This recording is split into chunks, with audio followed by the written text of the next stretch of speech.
Сәлеметсіздер ме балалар? Бүгін 5 сыныптың 1 бөлім 7-8 сабағын өтетін боламыз. Бүгінгі тақырып тілдік қарым-қатынас талаптары. Адамдарға ұнауға мүмкіндік беретін ережелерді білесің бе? Ол күлімдеу, ойыңды жеткізе білу, тыңдай білу, орынды мақтау, айту қасиеттері. Бірінші тапсырма: мәтінді үнтаспадан тыңда. Ғалым Рабиға Сыздық қандай өзекті мәселені көтеріп отыр? Топ болып талқылаңдар. Рабиға Сыздық ғалым ретінде де адамдық болмысы жағынан да қайталанбас тұлға.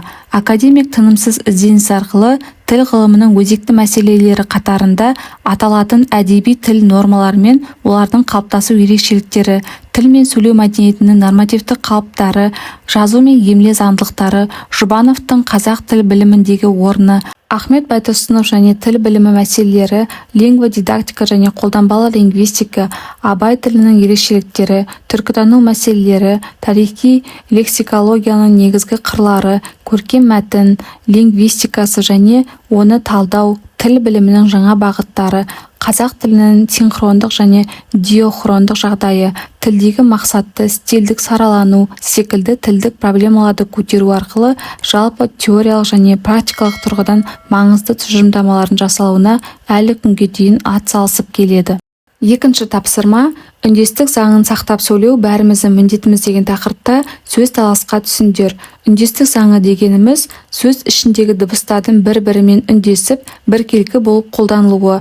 Үндестік заңының екі түрі бар: буын үндестігі және дыбыс үндестігі. Дыбыс үндестігі үшке бөлінеді: ілгерінді ықпал, кейінгі ықпал, тоғыспалы ықпал. Түркі тілдері, оның ішінде қазақ тілі буын үндестігіне негізделеді. Яғни қазақтың төл сөздері де бірыңғай жуан не бірыңғай жіңішке болып келеді. Осы заңдылықтарды сақтай отырып, сөйлеу бәріміздің міндетіміз деп білемін. Үшінші тапсырма: тілдік қарым-қатынастағы ережелер туралы өз пікіріңді дәлелде. Менің ойымша, тілдік қарым-қатынас кезінде өзге адамдардың сөзін бөлмей тыңдай білу керек.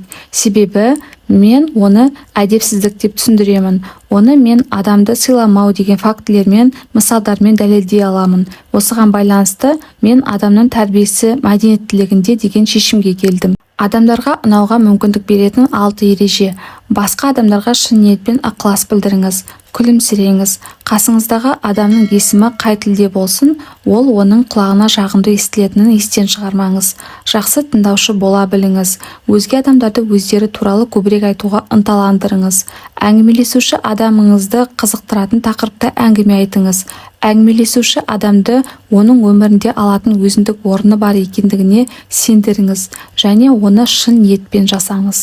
Төртінші тапсырма: мәтіндегі сөздердің қандай мақсатта қолданылып тұрғанын айт. Жыршының аты жыршы ма? Әркімнен өлең жаттаса. Сөз жібек жіп, жыр кесте, айшығы айқын көрінбес. Өрнексіз тіксем баттаса, шешеннің аты шешен бе? Тандайға дәмі үйіріліп, даугердің тауын шақпаса.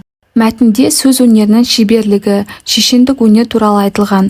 Өз заманында шешендер дауды білімнің, ақылдың, даналықтың арқасында әділ етіп шешімдер шығарып отырған. Алтыншы тапсырма: мәтінді оқып шық. Мәтіннің негізгі идеясы не жайында? Мәтінді құрылымына қарай бөл. Кіріспе негізгі бөлім қорытынды деп бөлу керек. Сөйлеу мәдениетіне баулу, тәрбиелеу халықтың ата-бабадан келе жатқан игі дәстүрі. Бірде баласы: әке дұрыс сөйлегенде қалай сөйлеу керек деп сұрайды. Сонда бөлтірік шешен: жатқа сөйлеме, жаманға сөйлеме, асырып сөйлеме, батырып сөйлеме. Жаман сөзден жақсы сөз дұрыс, жаманға айтқан сөзден жақсыға айтқан сөз дұрыс. Ойсыз сөзден ойлы сөз дұрыс, ойсызға айтқан сөзден ойлыға айтқан сөз дұрыс. Айтылмай қалған сөзден айтылып қалған сөз дұрыс. Сөйлемес жерді білсен, сөйлемес жерде сөйлемей қалуды білсен, бәрінен де сол дұрыс. Мәтіндегі негізгі ой дұрыс және орынды сөйлеу. Жоспар, кіріспе, сөйлеу мәдениеті, негізгі бөлім. Бөлтірік шешенге баласының сауалы, қорытынды шешеннің баласына жауабы. Жетінші тапсырма: сұрақтарға жауап бер. Жоғарыдағы әңгімеде бөлтірік шешен сөзге қандай анықтама берді? Сөз асырып сөйлейтін сөз, батырып сөйлейтін сөз, жақсы сөз, жаман сөз, ойлы сөз, ойсыз сөз, айтылатын сөз, айтылмайтын сөз. Дұрыс сөйлеу әдептілігі жөнінде не деді? Дұрыс сөйлеу әдептілігі жөнінде кейде үндемей қалуда әдептілік делінген. Шешенің ойсызға айтқан сөзден ойлыға айтқан сөз дұрыс дегені нені білдіреді?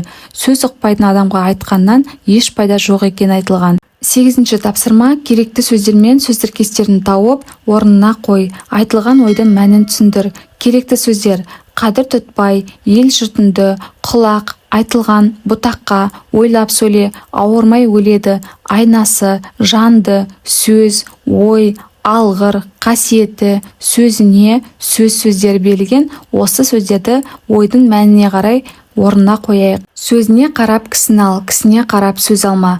Тіл қаруы сөз, сөз қаруы ой. Ақылды ой, алғыр сөз адамның ең жоғары қасиеті. Бұл дәуірде өз тілін, әдебиетін білмеген, қадірлемеген адам толық мәнді интеллигент емес деуге болады. Өз ана тіліңді қадір тұтпай тұрып, ел жұртыңды сүйе алмайсың. Тіл адам ойының айнасы.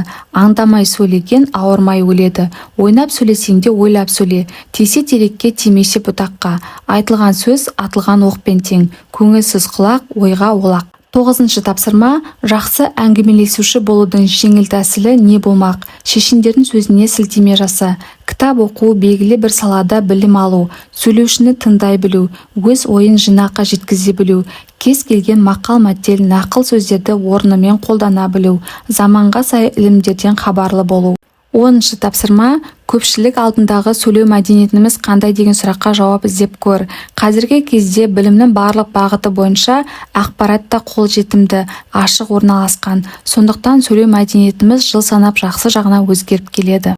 Осымен біздің сабағымыз аяқталды. Келесі сабақтарды бірінші болып көру үшін арнамызға міндетті түрде жазылып ал.